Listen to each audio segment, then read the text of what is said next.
Finance Guide. Hello everyone, and welcome to India Explained, the place where we make money matter super simple. I'm your finance guide, and I'm your curious friend. Hey, before we jump in, if you like what we do, please hit that like button, share this with a friend, and definitely subscribe. It really helps us out. All right, so today we're talking about something I've been wondering about for ages.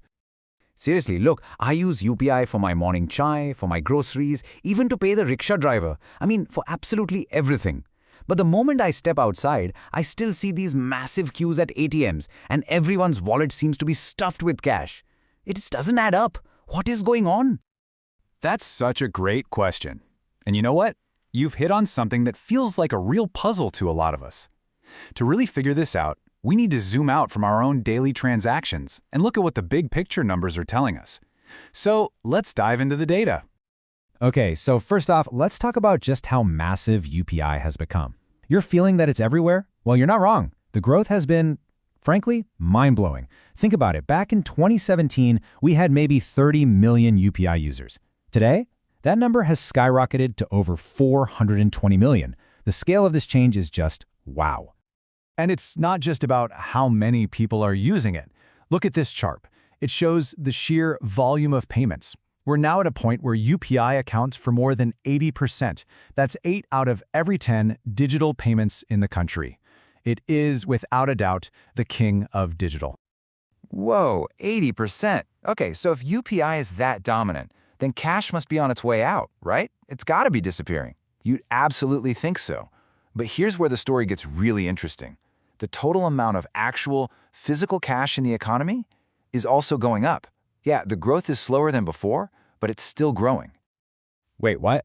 Hold on a second. How can UPI be exploding in popularity while the amount of cash is also increasing? Both are going up at the same time? That makes zero sense. I know, it sounds completely contradictory, but this is a real thing that economists have been looking at for a while. Let's break down exactly why this is happening. You know, this situation is so common it actually has a name. It's called the paradox of banknotes. And this isn't just an India story. We see this happening in countries all over the world. Just because digital payments become popular, it doesn't mean cash just vanishes. For a while, they actually grow side by side. Here's probably the easiest way to think about it. UPI and cash are just different tools for different jobs, right? UPI is perfect for all our daily small-ticket items. You know, grabbing that vada pav or paying for your coffee. It's all about convenience. But cash? Cash is still the undisputed king of just-in-case money. People keep it for emergencies or as a form of savings, especially where internet connectivity might be a bit shaky. Okay, that makes a lot more sense now. Different tools for different needs. But surely this isn't the same across all of India, right? Like the way people use money in Mumbai has to be different from how they use it in a small town in Nagaland, no? That is a fantastic point. And the answer is a huge, definite no. India is so diverse, and that's especially true when it comes to money. There's a pretty big divide. Let's take a closer look. So when you look at the data, a very clear pattern emerges. The states where UPI is most popular are the ones with big cities and bustling economic hubs. We're talking about places like Telangana, Karnataka, Delhi, and Maharashtra. These are areas with lots of formal jobs and people moving in for work, which really pushes digital payments forward. On the flip side, you have regions that are still very, very reliant on cash, and the reasons why are super interesting and varied. In a state like Goa, for instance, a lot of it is driven by tourism. In places like Arunachal Pradesh or Nagaland, it's more about the rural economy. And in Kerala, cash sent home from abroad or remittances plays a huge part. So cash stays on top for very specific local reasons.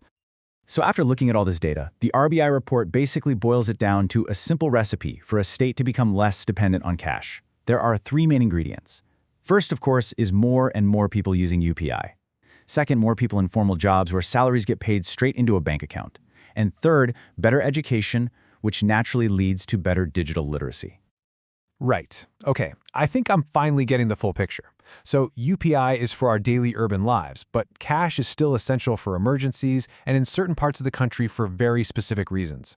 And the whole country will shift based on jobs and education. So what does all this mean for my wallet, like 5 or 10 years from now? You've nailed it. And that's really the most important takeaway here. India's move towards a digital economy isn't like flipping a switch. It's not a battle where one has to win and the other has to lose. For the foreseeable future, UPI and cash are going to coexist.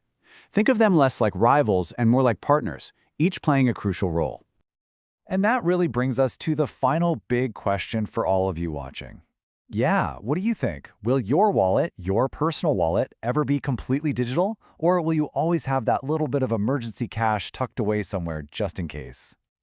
We'd genuinely love to know what you think, so drop your answer in the comments below.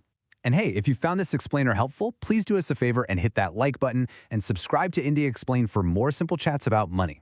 Thanks so much for watching.